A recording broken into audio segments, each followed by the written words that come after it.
Hey guys, hopefully you're not already scared by just looking at the topic of today's podcast. Presenting yourself to the people you don't know is daunting, and presenting yourself in English is even scarier. In this episode, we're going to break down the frightening self-presentation speech into small, understandable steps to make you realize that there is nothing to be scared of, even in another language. So let's get started.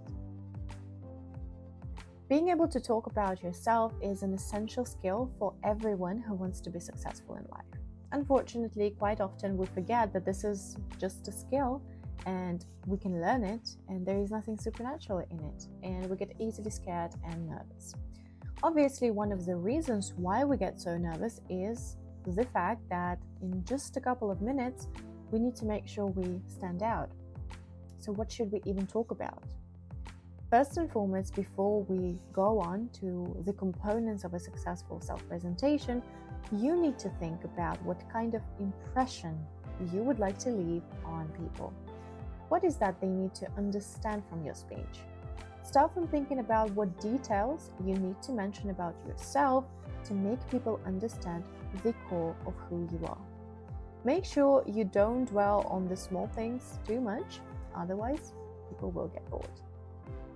This already will help you create a small draft which you can create even in your native language if it is easier for you. Next, think about if this draft of your self-presentation aligns with the format of the event you're going to be part of. For instance, if it is a job interview, probably it is better to stick to the facts, results for the companies you've worked for, and metrics rather than talking about your hobbies and your personality.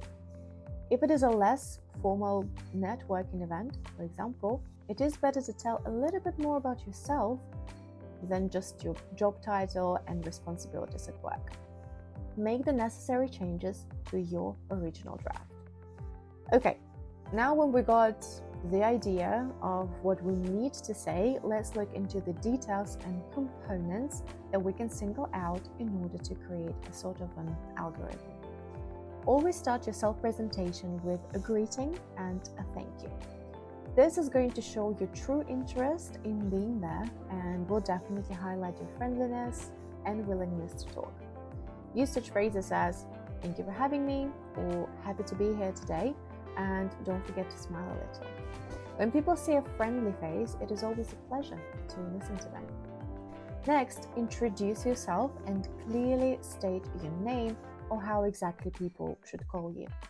You can also add one important detail about yourself, such as your specialization or your current line of work, for example.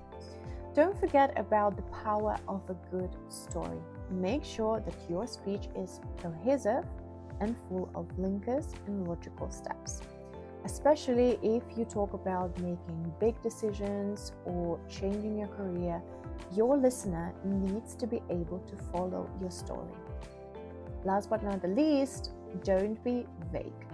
It is easier for us to understand the results, numbers, achievements, so include the relevant information based on the type of the event you find yourself in. If there is no limit for self-presentation, a good speech will probably be from 2 to 5 minutes.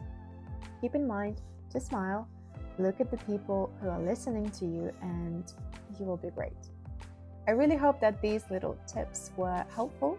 Try creating your self-presentation speech and let us know the result.